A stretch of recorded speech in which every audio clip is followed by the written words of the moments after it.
mendengarkan firman-Mu ya Tuhan Yesus, kami doa beri kami hati seorang murid dan telinga seorang murid yang mau diajar bahkan bertegur oleh setiap firman Tuhan pada sore hari. Dan kami doa bahwa kami tidak hanya cakap sebagai pendengar yang baik saja, tetapi kami juga cakap menjadi pelaku firman yang baik yang melakukan setiap firman yang kami dengar bahkan kami terima pada sore hari ini. Firman Tuhan disampaikan tertanam di dalam lubuk batin kami dan akan berakar, bertumbuh dan berbuah sehingga bertambah teguh iman kami hanya di dalam satu nama yang ajaib dan berkuasa. Allah kami punya kerajaan surga, yaitu di dalam nama Tuhan Yesus Kristus kami sudah berdoa. Setiap kita siap terima firman Tuhan dengan sukacita, sama-sama kita katakan amin. Kita berikan tepuk tangan yang luar biasa buat Tuhan. Silakan duduk kembali Bapak Ibu jemaat Tuhan sekalian. Puji Tuhan, selamat malam. Shalom Tiberias. Masih suara saya lebih keras. Shalom Tiberias. Senang bertemu saudara kembali pada malam hari ini. Apa kabar semuanya? Luar biasa, puji Tuhan. Mari langsung saja kita akan masuk dalam kebenaran firman Tuhan. Saudara yang mohon bahasain pada malam hari saya akan menyampaikan firman Tuhan tentang hamba yang setia. Apa temanya saudara?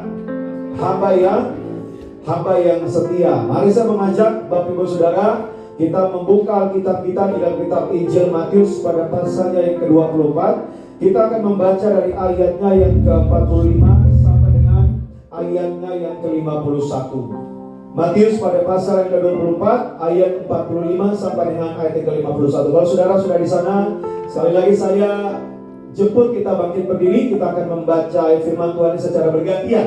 Saya akan membaca ayatnya yang ganjil, saudara membaca di genap. Kita bergantian terus sampai di ayat yang terakhir ayat 51 kita akan baca sama-sama. Mari sama-sama kita bangkit berdiri. Di sana diberikan perikop atau judul perumpamaan tentang hamba yang setia dan hamba yang jahat. Ayat 45, siapakah hamba yang setia dan bijaksana yang diangkat oleh tuannya atas orang-orangnya untuk memberikan mereka makanan pada waktunya. 46 saudara ya.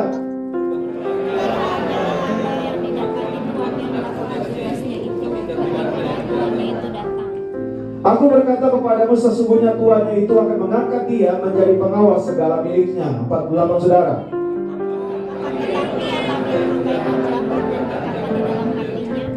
Tuanku tidak datang-datang, lalu ia mulai memukul hamba-hamba lain dan makan minum bersama-sama pemabuk-pemabuk. 50 saudara.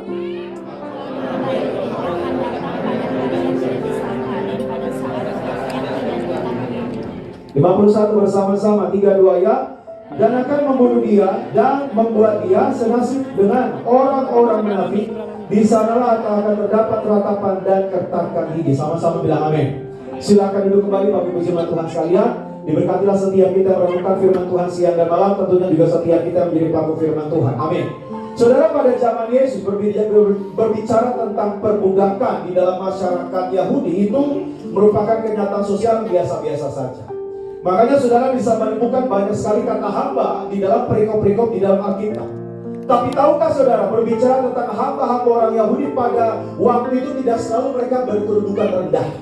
Jadi kan biasanya kita tahu namanya hamba itu adalah udah yang paling bawah lah, ibaratnya udah kayak keset.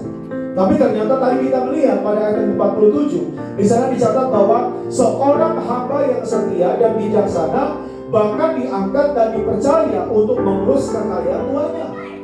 Artinya sekalipun seorang hamba itu sesuatu yang seorang yang sangat rendah sekalipun, ketika dia menjadi hamba yang baik, menjadi hamba yang setia, hamba yang bijaksana, dia akan mendapat yang namanya promosi.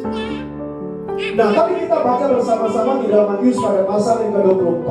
Di sana Tuhan Yesus mengutarakan cerita ini dalam apa? Hubungannya dengan akhir zaman. Saudara bisa cek. Saudara yang buat kita, saudara bisa melihat di ayat yang pasal yang ke-24. Di atas di sana diberikan keterangan apa? Khotbah tentang akhir zaman. Dan dalam teks yang tadi kita baca sama-sama, bagaimana Yesus membagi hamba-hamba itu dalam dua kelompok. Kelompok apa saja? Yang pertama adalah hamba yang baik, yang kedua adalah hamba yang jahat. Jadi gak ada abu-abu. Gak ada istilahnya setengah baik, setengah jahat, gak ada. Kalau namanya setengah-setengah itu kalau kita di martabak, setengah keju, setengah coklat, itu sih. Tapi di akhir zaman berbicara tentang hamba, gak ada sama-sama.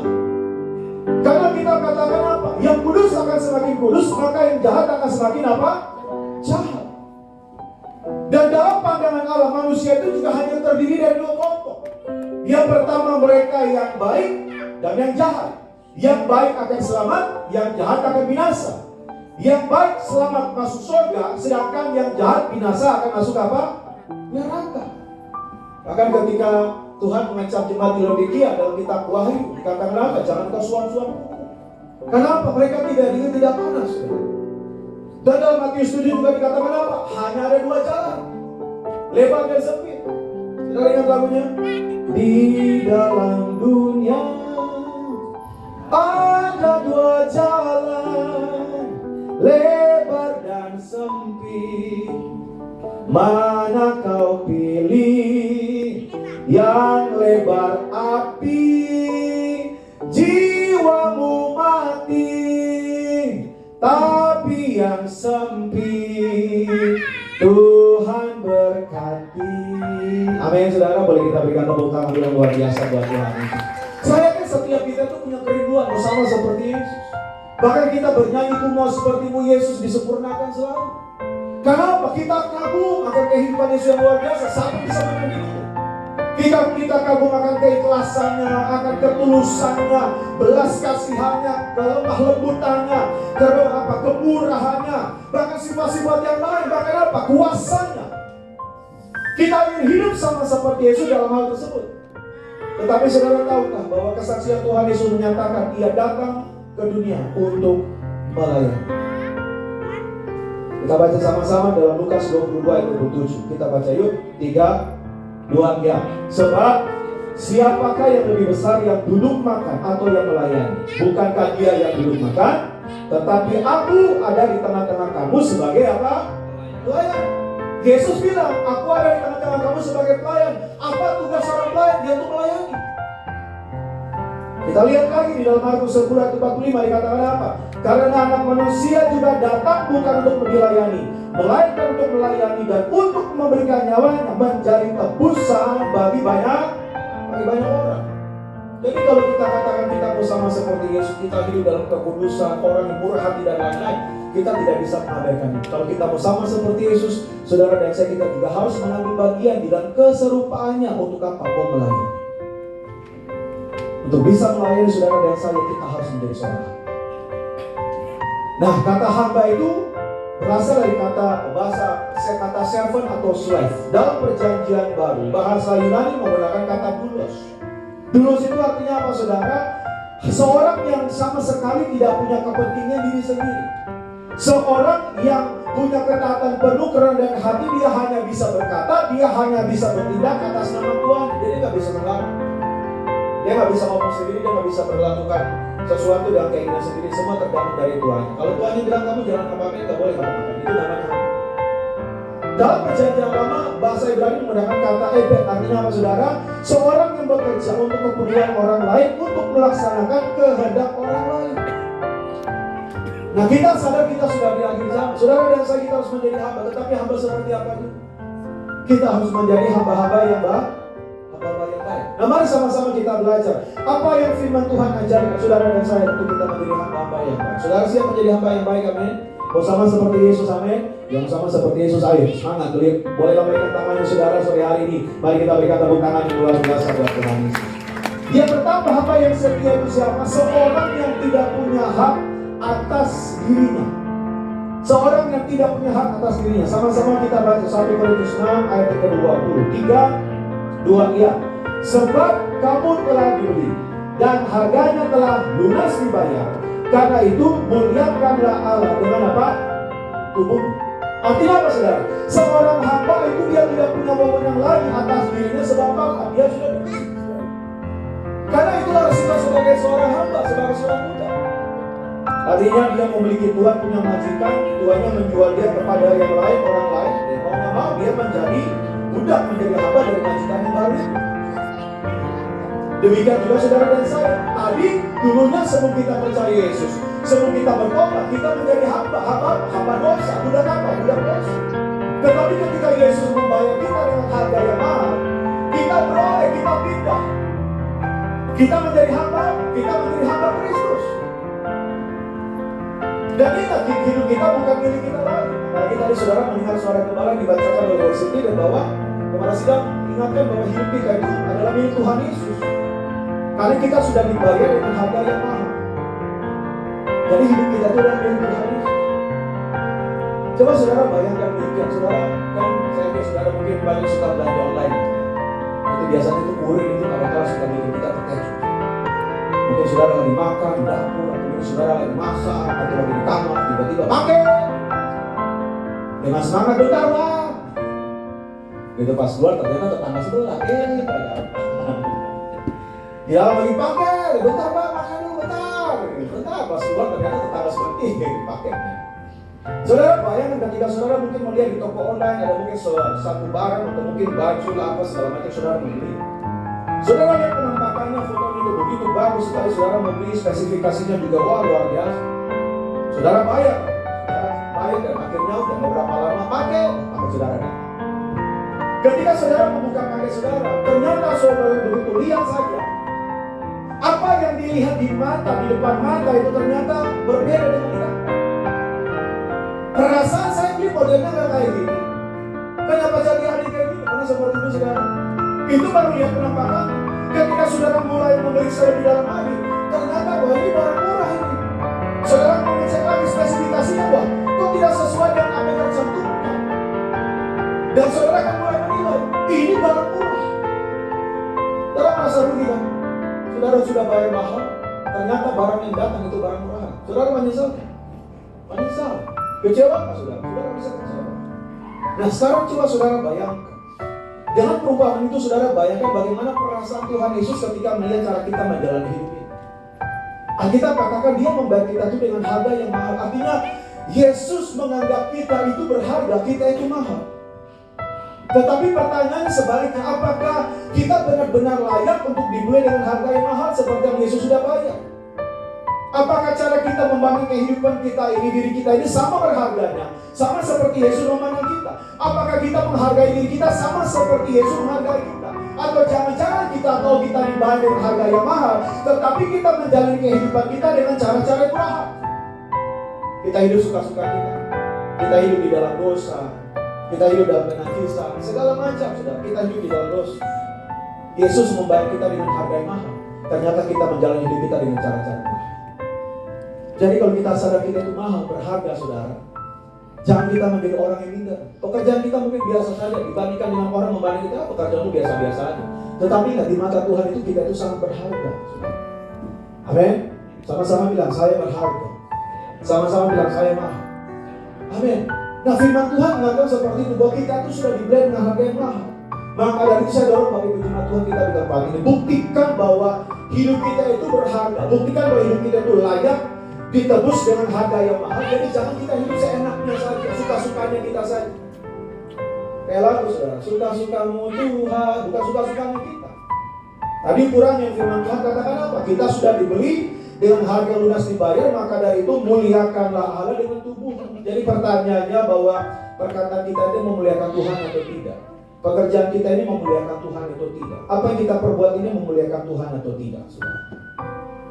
Kalau tidak memuliakan Tuhan, jangan kita lakukan. Jangan kita melakukan hal-hal yang murahan dan bahkan bisa merusak diri kita, apalagi hubungan kita sama Tuhan. Karena hidup kita adalah milik Tuhan.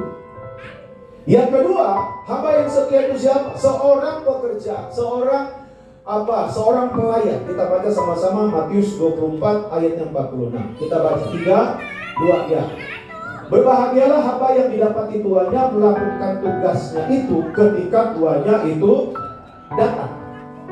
Di satu ayat ini ada dua kata yang buat saya menarik, yaitu kata hamba dan juga tugas. Artinya apa? Yang namanya hamba itu pasti punya tugas. Karena tidak ada hamba yang menganggur. Semua hamba itu punya tugas atau pekerjaan yang diberikan kepadanya. Ada kita bilang ada dua kriteria, hamba yang setia, hamba yang baik, dan hamba yang jahat. Lawan dari hamba yang baik, hamba yang setia siapa? Hamba yang jahat, hamba yang malas. Hamba yang malas itu biasanya orang mengharapkan segala sesuatu yang jadi tugas tanggung jawabnya orang lain mengerjakan. Dia yang terima gaji, dia yang dibayar, orang lain yang dapat. Ada orang lain nggak dapat apa-apa. Ketika nanti udah selesai, ya kan dia tampil, sudah selesai. Kadang nggak apa-apain di luar doang. Ada satu lagi contoh apa istilahnya bisa dikatakan ciri khas orang yang malas. Orang malas itu mungkin saudara mendengar ketika dapat tugas atau ada waktu gitu kan. Wah ini nggak mungkin, wah ini susah, wah ini sulit, wah nggak punya teman, nggak punya modal, nggak punya koneksi dan lain-lain. Nanti aja kapan-kapan. Nah kalimat ini memang tidak selalu berlatar belakang dengan rasa malas, tetapi salah satu indikasi kemalasan itu apa saudara? Banyak alasan. Dikasih tugas ada aja alasan. Nah biasanya orang seperti ini mereka merasionalkan segala macam alasan juga mendapatkan penjelasan yang masuk akal. Kenapa sampai dia lele? Kenapa sampai dia malas-malasan? Kenapa sampai dia tidur-tiduran? Ada aja alasan. Pokoknya buat orang malas ada alasan. Pokoknya bisa masuk akal. Itu namanya orang malas. Coba kita lihat pesan gembala sidang. Saudara gembala sidangnya yang saudara mungkin pernah baca di tanggal 7 Mei 2023. Saudara gembala sidang katakan apa? Orang malas menganggap enteng masa depan dan meremehkan persiapan, tidak akan mencapai tujuan. Tapi orang yang rajin akan diberi kelimpahan pengalaman, kepintaran, dan keahlian. Di dalam Alkitab semua tokoh-tokoh yang dipanggil sama Tuhan baik dari perjanjian lama, perjanjian baru, mereka itu bukan orang yang malas-malasan. Ketika Tuhan memanggil Daud, dia lagi ngapain? Mengembalakan domba. Ketika Tuhan memanggil Musa, dia ngapain? Mengembalakan domba Jitro. Ketika Tuhan mengambil Yesaya, dia ngapain? Sedang melayani di bait suci. Ketika Tuhan memanggil Samuel, dia lagi ngapain? Juga sedang melayani di bait suci dalam pengawasan Eli. Ketika Yesus memanggil murid-murid, mereka lagi ngapain saudara? Hah? Lagi ngopi-ngopi di atas perahu. Sama juga nelayan. Mereka lagi ngapain? Mereka bekerja ngapain? Sebagai nelayan. Artinya apa? Mereka semua itu sedang melakukan sesuatu. Bukan orang-orang malas. Jadi kalau kita menjadi hamba yang setia, saudara dan saya, mari kita belajar harus menjadi orang-orang yang baik. Amin saudara. Apa yang Tuhan percayakan dalam kehidupan kita, mungkin buat orang itu pekerjaan yang biasa saja, sepele saja, tetapi setia dalam perkara-perkara. Bagi saya yakin Tuhan tidak akan memakai orang malas. Tuhan tidak akan mengurapi orang malas. Kita lihat dalam Kolose 3:23 dikatakan demikian. Apapun juga yang kamu perbuat, perbuatlah dengan segenap hatimu seperti untuk Tuhan dan bukan untuk apa manusia. Saudara kan sering mendengar istilah bahwa bekerja itu ibadah. Ya memang ya. Kata bekerja itu dari bahasa Ibrani menggunakan kata aboda, dan kata aboda itu kita tahu ada kata kita. Saudara ibadah hari Minggu ngapain? Kemuliaan Tuhan. Saudara ibadah hari Minggu di tempat ini ngapain? Menyembah Tuhan. Saudara ibadah hari Minggu ngapain? Menyembah Tuhan. Artinya sama kalau kita bekerja. Ketika kita bekerja, harusnya pekerjaan kita itu bisa memuliakan Tuhan. Ketika kita bekerja, pekerjaan kita juga bisa memuliakan Tuhan. Ketika kita bekerja, pekerjaan kita juga bisa membuat kita memiliki hati menyembah Tuhan. Karena namanya bekerja itu juga adalah ibadah. Yang ketiga, hamba yang setia itu siapa? Seorang yang diatur, seorang yang tunduk kepada otoritas. Titus 2 ayat 9 sampai dengan 10. Kita baca sama-sama. Hamba-hamba hendaklah kepada Tuhannya dalam segala hal dan berkenan kepada mereka. Jangan membantah, jangan curang, tetapi hendaklah selalu terus dan setia, supaya dengan demikian mereka dalam segala hal memuliakan ajaran Allah Juru Selamat kita. Jadi gak ada hamba yang bisa ngatur-ngatur suka-suka dia. Saya mau kerjain ini, saya gak mau sampai, gak ada saudara. Bahkan namanya hamba itu kalau dia serahkan nyawanya saudara untuk tuannya, dia berani berikan nyawanya. Makanya firman Tuhan tadi katakan apa? Yesus datang untuk apa? Melayani. Untuk apa? Dia memberikan nyawanya untuk saudara dan saya. Dan semua hamba itu tahu bahwa dia diatur dan tunduk kepada otoritas. Karena kemuliaan dan kebesaran serta nilai seorang hamba itu terletak pada ketundukannya pada Tuhan. Jadi kalau kita sebagai hamba, kita juga harus belajar untuk taat. Jangan kita juga pilih-pilih. Dengan firman Tuhan kalau berkat, yes amin buat saya gitu. Ketika firman Tuhan mengatakan kita mengasihi mengampuni, oh sulit, Tuhan sulit. Kayaknya tunggu kasih satu bulan. Ketika firman Tuhan mengajak kita untuk apa mengasihi dan mengampuni, ya jangan kayaknya bukan buat saya itu, kayaknya buat tetangga saya. Dia harus datang itu dalam firman Tuhan. Kalau kita sebagai hamba, apa yang firman Tuhan sampaikan, apa yang kita dengar dari mimbar ini ketika itu mengetuk hati, jangan keraskan. Saudara lihat contohnya siapa? Maria. Ketika malaikat datang berkata kepada Maria bahwa dia sedang mengandung bayi Yesus, Maria tidak langsung menolak. Memang dia galau, memang dia sedang apa? Istilahnya kebimbangan. Dia bertanya bagaimana hal itu mungkin terjadi, sebab dia kan belum bersuami. Dan malaikat menjelaskan bahwa Elisabet saudaranya itu sudah mengandung di masa tuanya. Malaikat menguatkan hati Maria dan berkata kepada Maria, bagi Tuhan tidak ada perkara yang mustahil. Nah ketika Maria dia menyadari bahwa Tuhan sang pemilik kehidupan yang meminta hal ini, Maria pun berkata, apa kata Maria? Lukas 1 ayat 38, kata Maria, sesungguhnya aku ini adalah hamba Tuhan. Jadilah padaku menurut perkataanmu itu. Lalu malaikat itu meninggalkan dia. Ini sebuah pernyataan, sebuah kerendahan hati yang luar biasa. Karena apa saudara? Dalam jawaban ini saudara, ini sebuah penundukan diri yang luar biasa. Dia mengambil sebuah risiko yang besar. Apa taruhannya? Nyawa. Karena dalam hukuman orang Yahudi saudara, orang yang menikah di luar, orang yang hamil di luar pernikahan saudara, itu akan mengalami namanya hukuman berat. Tetapi bagi Maria, dia memilih untuk apa? Taat, melakukan perintah Tuhan dibandingkan dengan kepentingan diri sendiri. Nah kita semua itu sama-sama hamba Tuhan. Seringkali mungkin kita, pemahaman kita sempit, yang kita tahu namanya hamba Tuhan itu pendeta di balik mimbar. Alkitab bilang kami itu hamba Kristus, kita itu hamba Kristus. Cuma bedanya saya sebagai hamba Tuhan di balik mimbar dipercayakan oleh Gembala Sidang sampaikan firman Tuhan. Apa istilahnya saya membagi ayat firman Tuhan bagi saudara, dan juga saudara sebagai hamba Kristus. Nanti pulang atau besok saudara bekerja, ayat firman Tuhan ini saudara rumuskan dalam apa? Dalam perkataanmu, dalam perilakumu, dalam sikapmu, dalam kehidupanmu setiap hari. Karena apa? Kita itu semua sebagai hamba Tuhan. Nah kalau begitu bagaimana supaya kita memiliki hati sebagai seorang hamba? Ya simpel. Kita mau diatur. Apa? Kita mau taat. Kita mau tunduk. Karena saya percaya ketika kita mau taat, tunduk, apa yang firman Tuhan sampaikan yang kita terima saudara, itu akan masuk dan menguasai kehidupan saudara. Dan kebenaran itu akan membentuk hati setiap kita untuk memiliki hati sebagai seorang hamba. Yang keempat, hamba yang setia itu apa? Adalah seorang yang punya Tuhan atau pemimpin. Kolose 3 ayatnya yang ke-23. Yuk kita baca sama-sama. 3, 2 ayat. Kamu tahu bahwa dari Tuhanlah kamu akan terima bagian yang ditentukan bagimu sebagai upah. Kristus adalah Tuhan dan kamu adalah hambanya. Jadi Kristus adalah Tuhan, kita itu adalah hamba. Artinya saudara, gak ada hamba yang freelance, gak ada. Gak ada namanya hamba non majikan, itu gak ada. Gak ada hamba yang profesional, gak ada.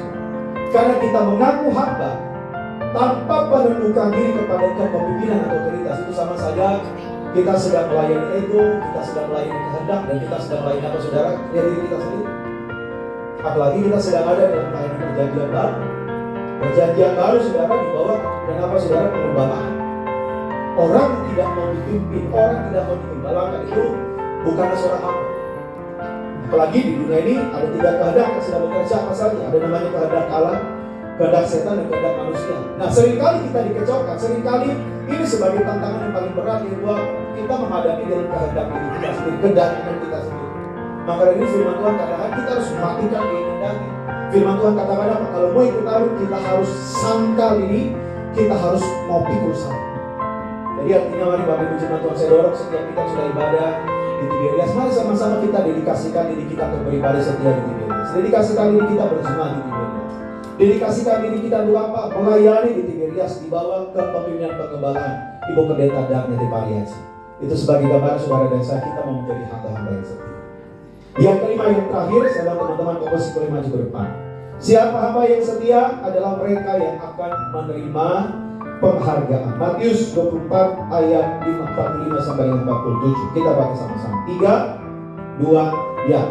Siapakah hamba yang setia dan bijaksana yang diangkat oleh tuannya atas orang-orangnya untuk memberikan mereka makanan pada waktunya. Berbahagialah hamba yang didapati Tuhan dan melakukan tugasnya itu ketika Tuhan itu datang. Aku berkata kepadamu, sesungguhnya Tuhan itu akan mengangkat dia menjadi penawa segala miliknya. Ini kabar baik. Kalau kita mau benar-benar menjadi hamba yang setia, firman Tuhan katakan apa saudara? Hamba yang setia akan mendapatkan penghargaan dari Tuhan. Jadi tidak selama-lamanya nama hamba itu berada di posisi yang paling rendah. Suatu saat ketika saudara dan saya, kita mau menjadi pribadi-pribadi yang setia, kita mau menjadi pribadi-pribadi yang taat, saudara, kita mau menjadi pribadi-pribadi yang sungguh-sungguh, akan tibanya nanti Tuhan akan mengangkat engkau naik bukan turun, menjadi kepala dan bukan ekor. Amin. Kita berikan tepuk tangan yang luar biasa buat kami. Saya simpulkan firman Tuhan pada malam hari ini sebagai kesimpulan yang terakhir bahwa Tuhan Yesus datang untuk melayani, memberikan nyawanya menjadi tebusan. Maka dari itu menjadi murid Kristus sejati, maka kita juga harus mengambil bagian dalam keserupaan dengannya untuk melayani dan menjadi hamba yang setia. Selamat hari Minggu, Tuhan Yesus memberkati. Kita berikan tepuk tangan yang luar biasa buat Tuhan Yesus.